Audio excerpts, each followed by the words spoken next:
Miqtë mi, sot është data 5 qershor dhe këtu po bie shi. Unë po shkoj në punë në këtë moment në Zyrë dhe unë dala 2 minuta për t'i dhënë përgjigje ca ndjekësve tanë që më bëjnë një pyetje në mënyrë të vazhdueshme. Pse pikërisht tash rinia doli në rrugë dhe jo më përpara, jo 10 vite, 15 vite o 20 vite më parë? Ka vetëm një përgjigje që kam.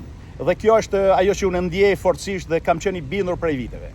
Ka disa kohë që unë flas për te librat e mi që kam botuar me historinë tonë të lavdishme, po flas në mënyrë të vazhdueshme në gjithë kanalet dhe po tregoj historinë tonë të vërtetë, ato histori të fshehur. Jo vetëm unë, po dhe shumë atletarë të tjerë po tregojnë ato histori që na kanë fshehur, na kanë vjellur, na kanë grabitur me të padrejtë.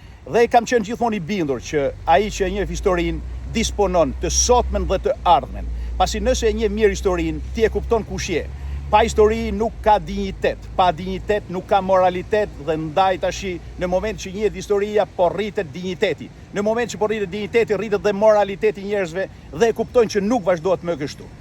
Ne kemi nxjerrur gjithë ato figura të shquara në pa për një arsye të vetme, që ato të vënë në kontrast, sidomos të rinjtë e sotëm, të vënë në kontrast në një peshore të kaluarën tonë me të sotmen tonë, të vënë në një peshore figurat tona të mëdha si Aleksandri Mall, Pirro, 24 perandor që udhëhoqën perandorinë romake, të vënë në peshore figura të muzikës botërore si Jan Kukuzeli, si Nikit Dardani, filozof si Nicolò Tomeo, figura të shquara të gjitha drejtimeve, figura historian me famë botërore si Ilirikus, por edhe figura të shquara që i dhanë në rilindje Shqipërisë atë lirinë e pavarësinë e saj, duke sakrifikuar gjithë pasurinë e tyre dhe duke vënë në shërbim jetën e tyre, pasurinë e tyre në dobi të atdheut. Duke vënë në kontrast të figura me në një peshore, me këto të sotmit që jo vetëm që nuk sakrifikojnë veten e tyre dhe pasurinë e tyre, por e grabisin atdheun prej 35 viteve, e shesin interesin e tij, edhe nuk bëjnë asgjë për të ndalur këtë hemorragji e cila po